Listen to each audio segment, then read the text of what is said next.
Boker Tov,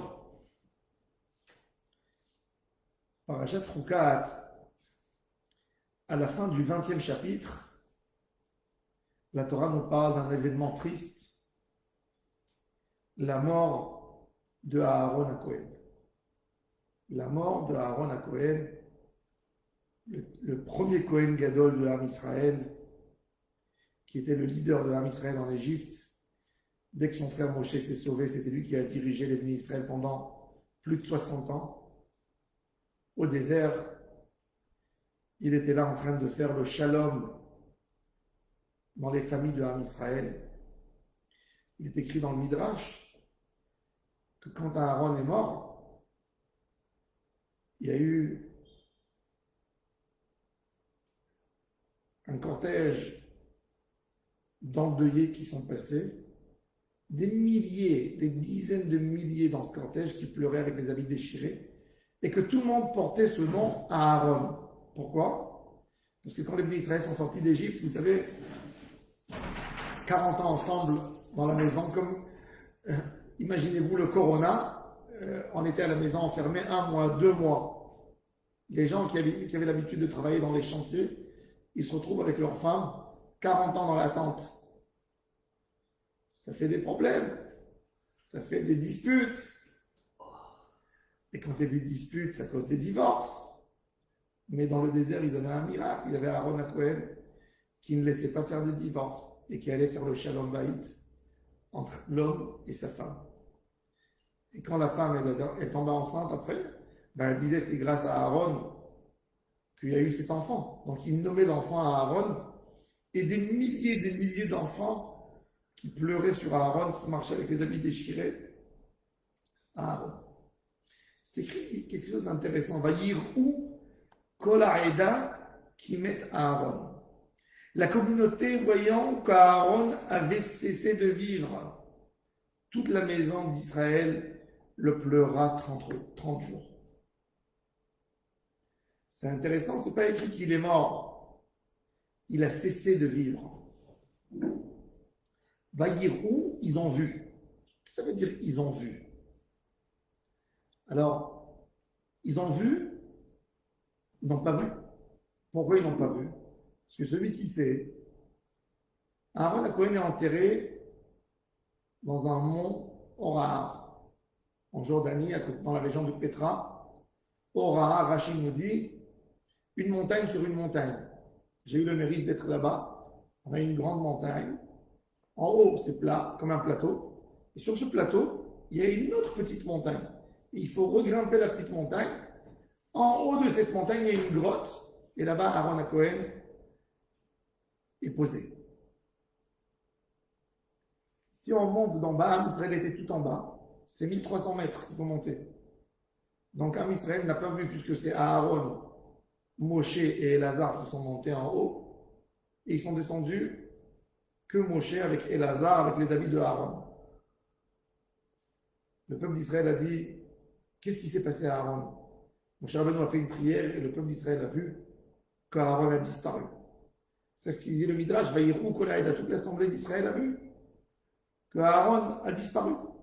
D'ailleurs, c'est le seul tzaddik dans la Torah que son jour de décès est mentionné dans la Torah le premier jour du 5e mois, c'est-à-dire le premier Av. Le seul tzaddik. Moshe, c'est nos sages, c'est d'après le compte qu'on calcule. Mais ce n'est pas précisé dans la Torah. Aaron, c'est précisé. Et il y a encore 2 sens dans ce mot Vayir'u. Vayir'u, c'est qu'ils ont vu. C'était visible la mort de Aaron, même si tout le monde n'était pas là quand ils ont vu qu'il a disparu. Mais ils ont vu que les nuages, la nuée qui les couvait, n'étaient plus là. À tel point que même les rois canaaniens, les Émorites, ont vu qu'il n'y avait plus de protection chez Am Israël. Alors imaginez-vous, Am Israël est en train de camper dans le désert, et tous les soirs, tous les peuples d'à côté, ils voient une colonne de feu qui va de Mahané Israël jusqu'au ciel. Ils ont très peur d'eux. Ils disent, il y a le feu qui les accompagne. Il y a Akadosh Baruch Hu qui est avec eux. En journée, ils voient la nuée qui couvre le peuple d'Israël. Et tout d'un coup, ils ne voient plus. Il n'y a plus de feu le soir. Il n'y a plus de nuée en journée. Donc ils se disent, ils ne sont pas protégés. Ils viennent faire la guerre avec eux. Et c'est pour ça que en hébreu, yirou, il y a l'irot, mais on peut dire aussi vaïréou. Nos sages dans le Midrash nous disent, ne dis pas vaïréou, ils ont vu tout simplement. Vaïréou, ils ont eu peur qu'ils mettent à Aaron. Ils ont vu que Aaron est mort. Ils ont vu qu'il n'y avait rien qui les couvait. Pourquoi Aaron a eu ce mérite extraordinaire de pouvoir couver le peuple d'Israël grâce à ses actions? Grâce à ces actions, on a eu les nuées qui ont couvé Am Israël. Alors on va voir, nos sages nous disent que la qualité de Aaron à Cohen, c'était Ohev Shalom, Verodef Shalom. Il cherchait à faire la paix. Comment on peut faire la paix? Il y a eu une injustice qui a été faite contre moi. Comment je peux pardonner? J'ai été vexé au point le plus profond du cœur. Comment puis-je pardonner? On m'a dit des méchants mots. Comment je peux pardonner? On m'a fait du tort. Comment je peux pardonner? Aaron Cohen nous a très bien expliqué comment on pardonne. Il dit, tu n'affrontes pas. Tu prends la faute de l'autre et tu la couvres, tu ne la vois pas et tu la laisses diminuer avec le temps. Aaron Cohen nous a expliqué qu'il fallait couvrir les saletés et pas les affronter. Où on a vu ça? Quand Aaron Cohen a vu que les enfants d'Israël étaient là en train de monter une idolâtrie, de dire que son frère est mort, qu'il fallait bien faire un autre Dieu, ben il va les aider. Il vient, il leur explique comment faire le veau d'or. Ah, Moshe l'accuse, lui dit, qu'est-ce qui t'a fait ce peuple pour leur faire autant de mal? Qu'est-ce qu'il a fait à Aaron? Aaron était très sage, il a dit, je vais me mettre sur eux, c'est moi qui vais les aider entre guillemets, pour prendre sur moi, pour les préserver à eux. Il était prêt de rentrer avec eux dans le coup, pour ne pas que tout tombe à leur charge, parce qu'il savait qu'il n'allait pas tenir. D'ailleurs, c'est pour ça qu'il a été pardonné. Aaron a fait quelque chose d'extraordinaire. Il a fait bouger le feu de Israël sur lui. Il s'est mis là pour faire la faute du veau d'or, pour que Dieu ne les considère pas comme fautifs. Et lui, il a fait pour ne pas qu'on le tue comme qu'ils ont tué son beau-frère, le mari de Myriam. Mais c'était surtout pour sauver Israël. Les couver. Quand Moshe Rabbeinu il est venu, il a dit ils ont fauté. Aaron lui a dit non, ils n'ont pas fauté. C'est pas eux. Il a essayé de couver ses frères. Le shalom, c'est de ne pas être. On n'est pas idiot quand on cherche le shalom. On est conscient du problème. Nous sommes conscients que l'autre a fait du mal. Mais on dit maintenant, ce n'est pas le moment de regarder ça. Un autre jour, tu feras le reproche, tu expliqueras, il te rendra des comptes, tu vas lui parler. C'est étouffer l'affaire. L'étouffer, la couvrir, l'étouffer pour qu'elle ne prenne pas de l'ampleur. Kadosh Baruch Hu, il a dit à Aaron Cohen, toi toute ta vie, tu cours derrière le shalom et tu caches les fautes de mes enfants pour ne pas que je sois dégoûté d'eux. Ben, c'est que grâce à toi que je peux donner la nuée pour couver mes enfants. C'est toi qui donneras, c'est toi qui amèneras ce mérite extraordinaire de couver mes enfants. Et quand Aaron Cohen n'était pas là, il y avait plein de tzaddik qui cachaient les fautes de Am Israël. On ne veut pas parler des fautes de Am Israël. On n'a pas envie de découvrir. Quand quelqu'un il fait du Lachon Hara, le Lachon Hara c'est vrai.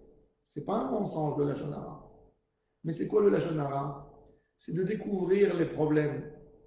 De les découvrir. Un problème, il faut le couvrir, il ne faut pas le découvrir. Si tu sais que de toute façon tu ne peux pas aider, tu sais que c'est pas de cette manière que l'autre fera teshuva. 99% des cas que quelqu'un fait la shonara et qu'il fait des disputes quand il a découvert une histoire, il n'y a jamais quelque chose qui va guérir, il n'y a rien qui va sortir de bien.